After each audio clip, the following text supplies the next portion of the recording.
las 6 columnas de mi iglesia.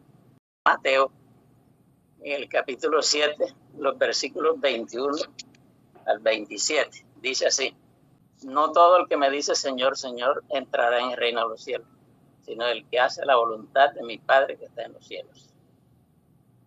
En aquel día muchos dirán: Señor, Señor, no profetizamos en tu nombre, y en tu nombre echamos demonios, y en tu nombre hicimos muchos milagros. Entonces les diré: nunca os conocí, apartados de mí, oradores de maldad. El 24, que tiene un subtítulo, dice: el cimiento seguro del carácter. Dice: en fin, todo el que oye estas palabras y las practica será como un hombre prudente que edificó su casa sobre la roca. Descendió lluvia, vinieron torrentes, soplaron vientos, dieron contra aquella casa, y no cayó porque estaba fundada sobre la roca.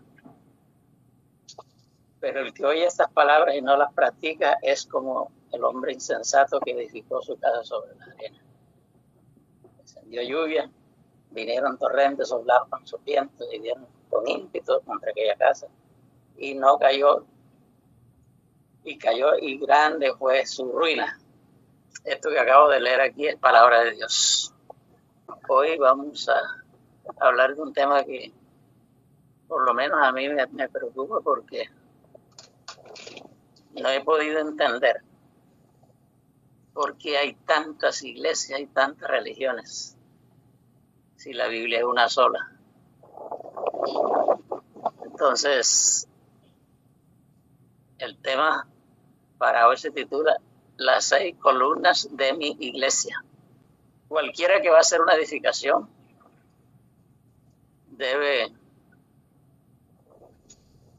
asegurarse de que tenga un buen cimiento para que esa construcción sea lo más resistente, que resista el tiempo y los embates de la vida. Pero como hoy no vamos a hacer una construcción física, sino una construcción espiritual, he leído para ustedes lo que dice el apóstol San Mateo. El cimiento que estamos echando es el cimiento del carácter. Cuando hablamos del cimiento del carácter, viene a mi memoria, si el hermano Francisco está por ahí me corregirá. En alguna oportunidad él me contó de una experiencia muy, muy triste, quizás la conferencia más triste que él le tocó dar en un municipio cerca de Sincelejo, se llama Corozal, en una cárcel. Lamentablemente los asistentes a esa conferencia eran todos dignatarios, alcaldes, concejales, personas que estaban consideradas personas de bien, pero todos estaban presos. ¿Y por qué estaban presos? Pues porque un día cualquiera no pudieron soportar las propuestas indecentes que le hacían estas administraciones. Y lo que sí tenemos seguro es que el cimiento del carácter no había sido correctamente echado para soportar los embates de la vida. Vayamos al libro de Primera de Timoteo, del capítulo 3, el versículo 15. Y citarlo, para que sepas cómo conducirte en la casa de Dios, que es la iglesia del Dios vivo, columna y baluarte de la verdad. Me llama la atención esas dos palabras, columna y baluarte de la verdad. Entonces me pregunto, ¿acaso las personas que no son de nuestra iglesia están equivocados? Las personas que no son de nuestra iglesia tienen alguna columna mal construida. Recuerdo que hace muchos años en Cartagena trataron de hacer el edificio más alto de Latinoamérica y por un cimiento mal hecho quedó torcido. Los que son cartageneros conocerán esa experiencia. Tuvieron que derrumbarlo. Entonces, toda buena construcción debe tener un buen cimiento. Y nosotros vamos a construir esta esta mañana las columnas de nuestra iglesia sobre 6 columnas. Y la primera columna la vamos a encontrar en el libro de Jeremías, capítulo 10 y versículo 10. Mas Jehová es el Dios verdadero. Él es Dios vivo y Rey eterno. A su ira tiembla la tierra y las naciones no pueden sufrir su indignación. Muchas gracias, hermano. La versión que yo tengo dice, pero el Señor es el verdadero Dios. Jehová de los ejércitos. Una columna fuerte. Los que son constructores podían decir una columna de 40 por 40, solo por poner un mal ejemplo. Una de las maravillosas columnas que tiene nuestra iglesia es que nosotros creemos que Jehová es el único Dios verdadero. O el Dios verdadero, dice la palabra. Y que a su intervención tiembla la tierra. Entonces, si Jehová es el verdadero Dios, Dios vivo, Rey eterno, les cuento que esa columna de Jehová la compartimos con muchos cristianos.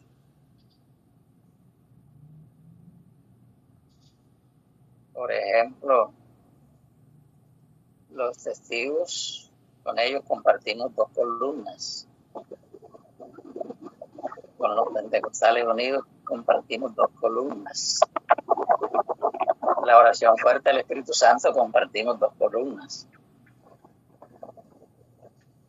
Con los católicos compartimos 3 columnas.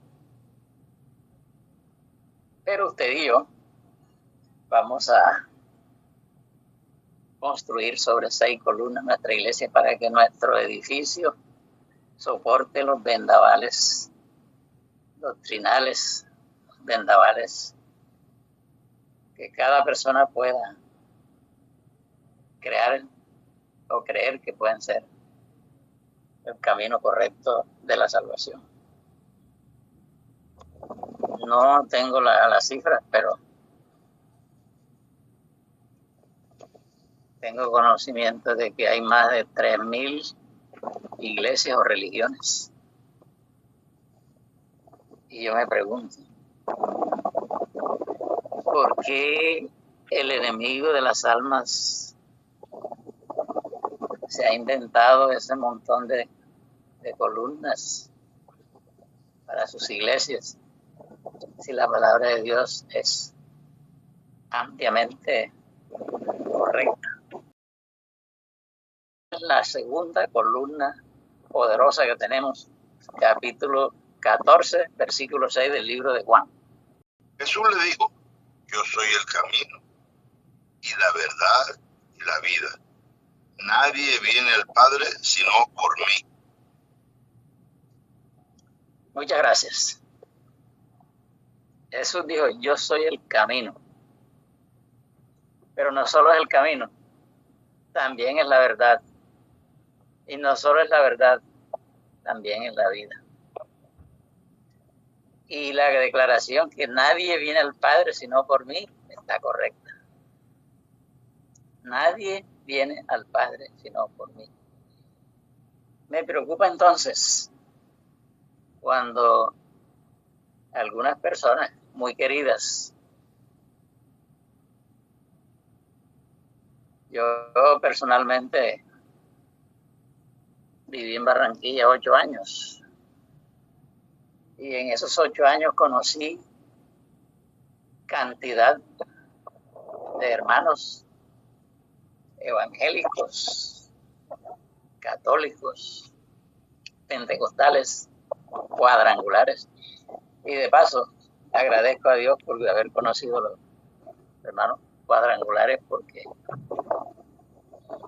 ellos se constituyeron en una fuente de trabajo para mí, eran mis mejores clientes.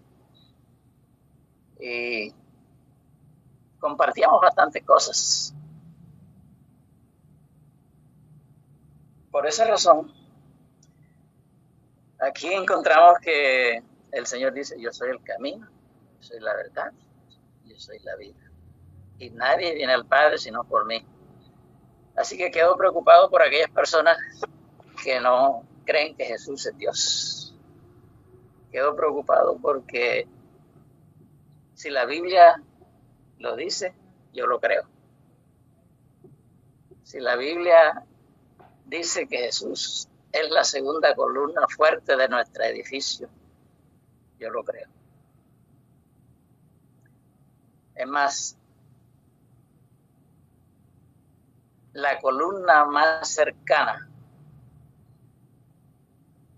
se llama Jesús de Nazaret, porque Él tomó la naturaleza humana, estuvo con nosotros, vivió con nosotros, gustó de lo que nosotros gustamos, participó de las cosas que nosotros participamos. ¿Cómo podría yo desconocer que esa columna es grandiosa? Porque también Jesucristo también es Dios, y es Dios eterno, y Dios verdadero, y es Rey, Príncipe de paz. Bueno, eso lo decimos solamente para meditar, porque cada persona tiene derecho a hacer sus propias declinaciones, sus propios intereses. Pero hoy yo quiero decir que yo soy fan de la iglesia que está fundada sobre estas 6 columnas. Columna número 3. Vamos a leer en el libro de Juan, el capítulo 16 y el versículo 13. Pero cuando venga el Espíritu de verdad, Él os guiará a toda la verdad, porque no hablará por su propia cuenta, sino que hablará todo lo que oyere y os hará saber las cosas que habrán de venir. Amén. Alabado sea el nombre de Dios, porque la columna fuerte del Espíritu Santo está presente. Y de hecho, Jesucristo nos ama tanto que la encarnación, a través de la encarnación o por la encarnación que tuvo, la identificación con los seres humanos, renunció deliberadamente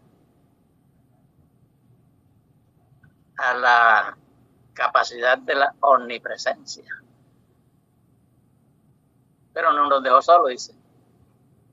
Les voy a enviar otro consolador, y ese otro consolador es esa columna fuerte que está a nuestro lado día a día. Y hemos escuchado de nuestros teólogos y personas que trabajan en esto, que el Espíritu Santo es una persona que está a nuestro lado en todo momento ayudándonos. Y yo le agradezco a Dios porque es el Espíritu Santo el que nos permite hablar con claridad. Es el Espíritu Santo el que nos revela el futuro. Es el Espíritu Santo el que nos acompaña en todas nuestras debilidades. Es el Espíritu Santo el que fue prometido como paracleto, ayudador. Y si alguien necesita ayuda, yo soy el primero, como dice el apóstol Pablo. Muchas gracias a Dios porque en la persona de Jesús nos envió el Espíritu Santo para que nos oriente, para que nos consuele. Vuelve la preocupación a mi vida. Aquellas personas que creen que el Espíritu Santo es la fuerza activa de Dios, que no es Dios, que no es una persona, mi preocupación aumenta.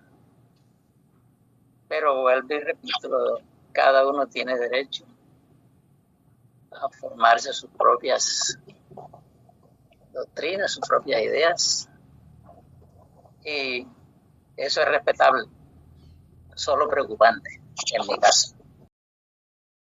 Vamos a la cuarta columna. San Juan 17:17. Santifícalos en tu verdad. Tu palabra es verdad. Y el 17:3 dice, y esta es la vida eterna, que te conozcan a ti, el único Dios verdadero, y a Jesucristo a quien has enviado. Amén. O sea, hay dos cosas que no podemos dejar de lado. Que la palabra de Dios, la palabra de verdad, la palabra poderosa, la palabra de Dios es la verdad.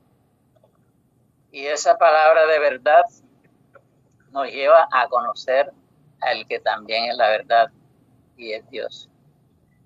Y es, como lo habíamos mencionado anteriormente, el único camino al Padre. Y si es el único camino al Padre, vuelve la preocupación a mi vida. Aquellas personas que creen en el Corán, en algunos libros que se consideran inspirados, pero no tienen como asidero la palabra profética más segura que habla del apóstol San Pedro. La palabra profética más segura, que nos puede ayudar, que nos alumbra en el lugar oscuro, que nos capacita, que nos muestra el sendero.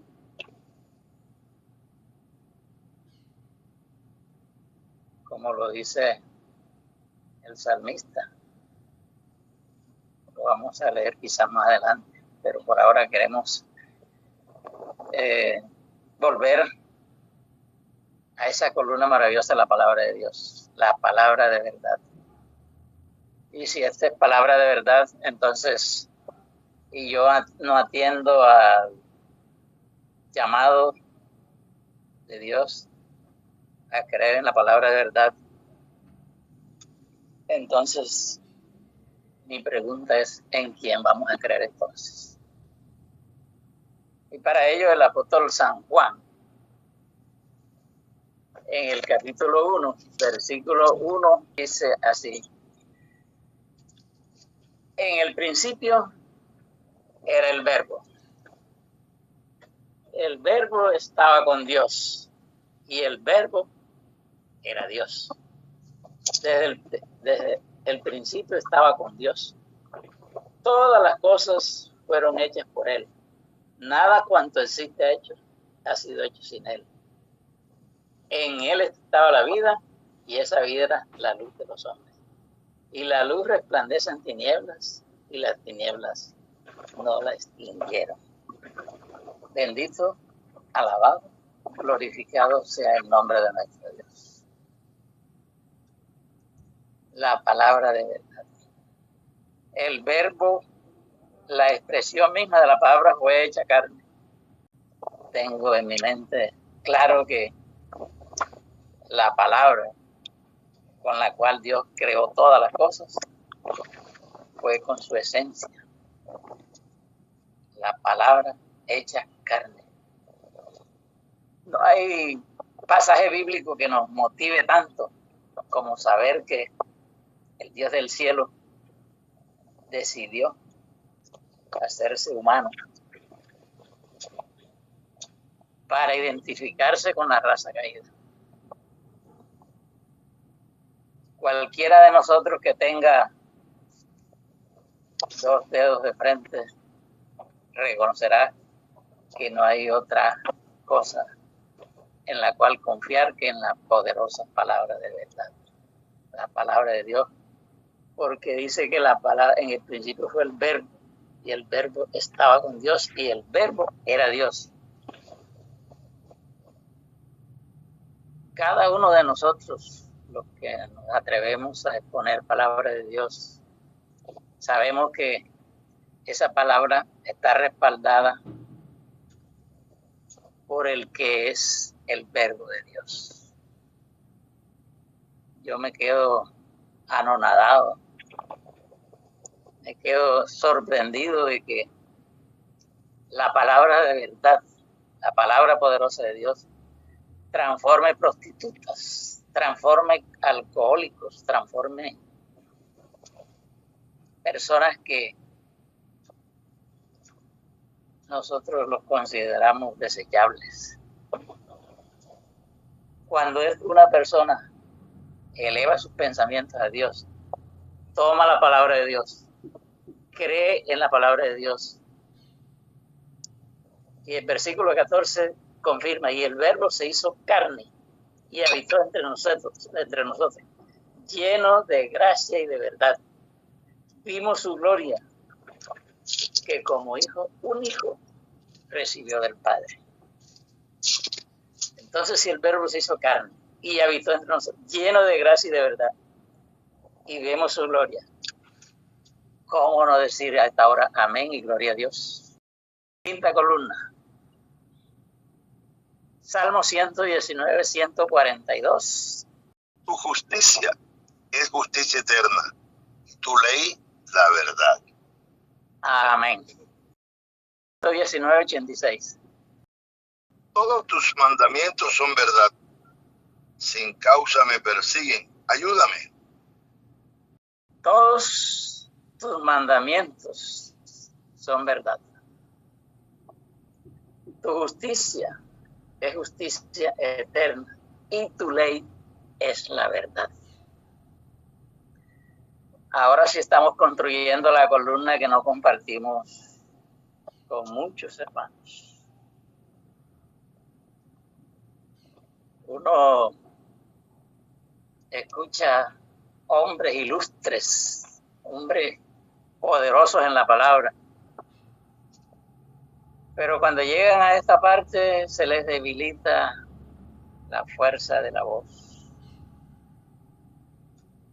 porque esta columna, una de las columnas fuertes de nuestra iglesia, a veces la dejamos por ahí como a medias. Y queremos ir ubicando dos textos más de esa misma columna. Salmo 19, 7 y 8 y Santiago 2, 10. La ley de Dios es la verdad. Y si la ley de Dios es la verdad, y es justicia eterna, y es la lámpara que alumbra el camino de sus hijos hacia la Canaán celestial, y algunos amigos muy queridos le falla la voz cuando se encuentran con que la ley de Dios es la verdad. Y usted y yo que me está escuchando, nuestra iglesia, la iglesia adventista del séptimo día, se llama iglesia adventista del séptimo día porque creemos en la vuelta de Jesús, creemos que Jesús viene por segunda vez y creemos que el séptimo día es el sábado. Eso está en la Sagrada Ley del cuarto mandamiento. Entonces, si yo dejo de lado la ley de Dios, ¿será que mi construcción se va a caer?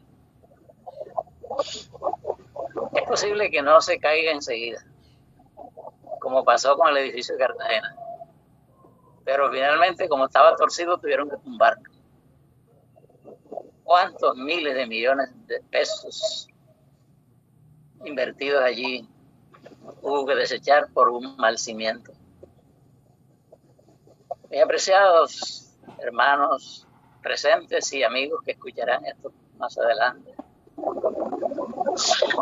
Con mucho respeto, con mucho temor, los invito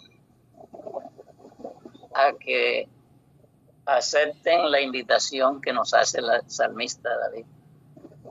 Tu justicia es justicia eterna y tu ley es la verdad. Y nosotros tenemos claro que en los Éxodo 20 están los 10 mandamientos de la ley de Dios, incluido el cuarto, que muchos tratan de desechar, como hiciera Herodes para acabar un niño Jesús, cuando va a matar a todos los niños de la era. Leamos los dos versículos que les había mencionado. Salmo 19, 7 y 8, que dice: De la ley de Jehová es perfecta, que convierte el alma. Amén. El testimonio de Jehová es fiel, que hace sabio al sencillo. Amén. Los Otra vez. mandamientos de Jehová son rectos, que alegran el Amén. corazón. Tercera vez. El precepto de Jehová es puro, que alumbra los ojos. Bendito sea el nombre de nuestro Dios. Eso que acabamos de leer es columna fuerte, pero desafortunadamente no compartida con muchos hermanos de otras organizaciones religiosas. Allí está Santiago 2:10. Con esto vamos a hacer un experimento en esta mañana. Leamos Santiago 2:10 y entonces hacemos el experimento.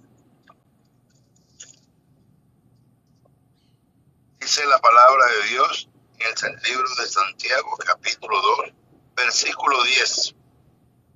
Porque cualquiera que guardare toda la ley, pero ofendiere en un punto, se hace culpable de todos. Amén.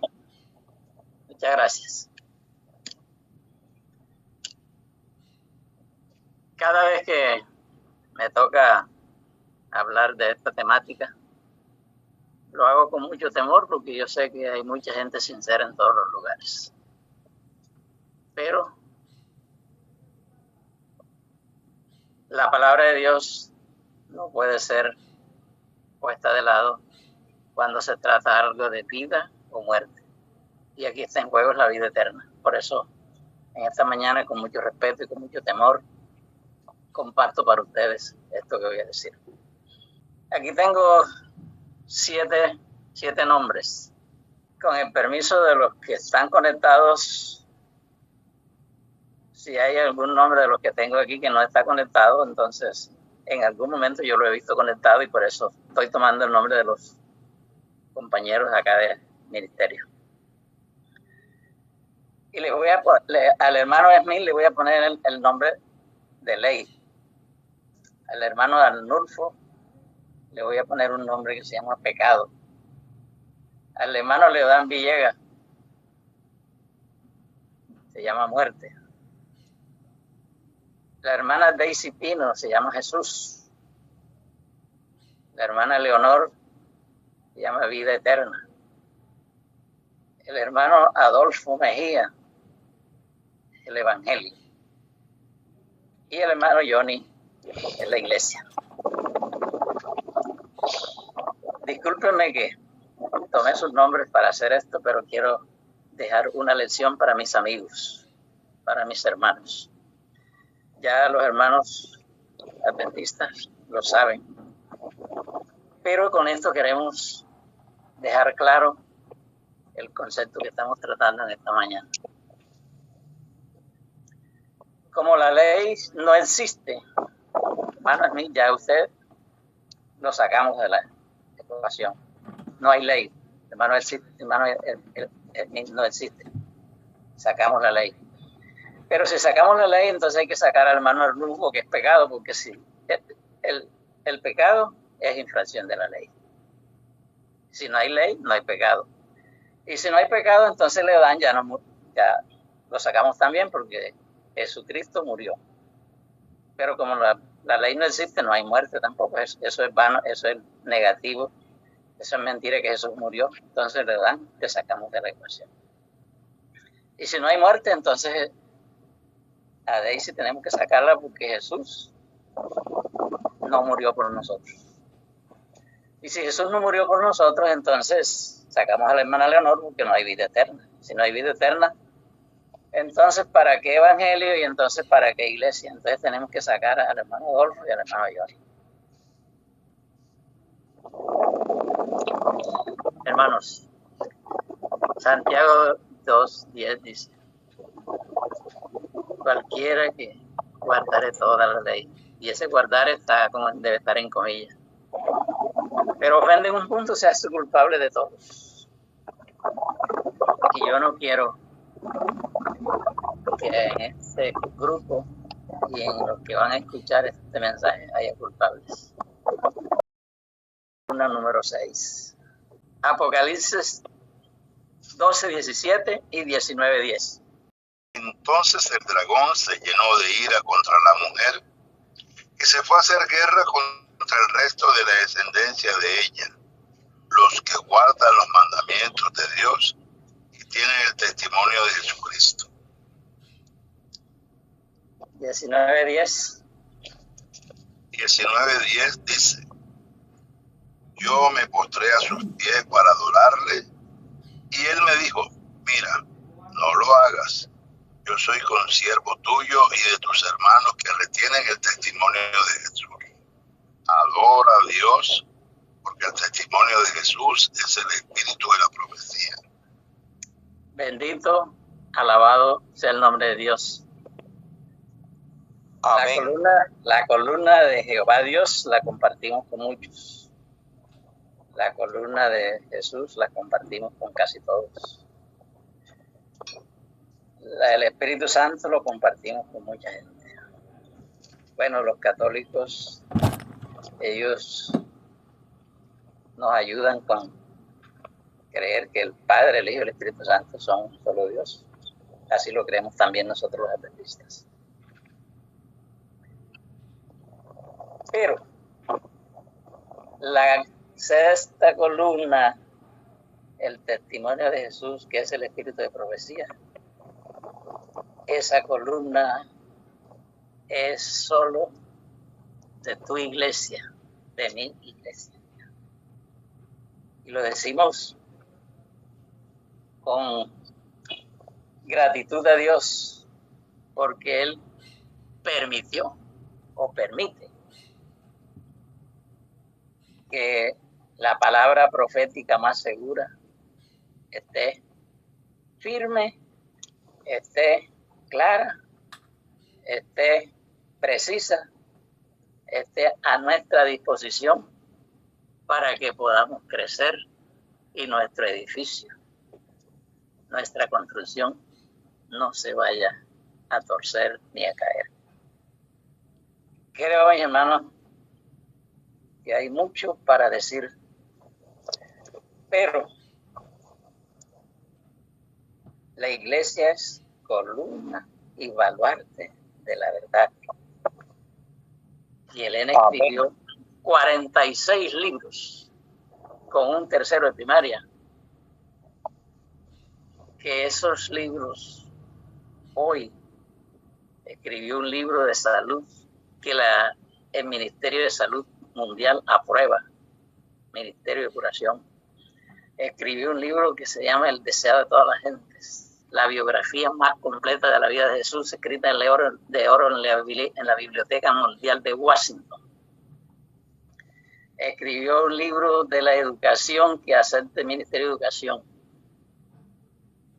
¿Cómo podríamos desechar semejante columna? Tú y yo somos afortunados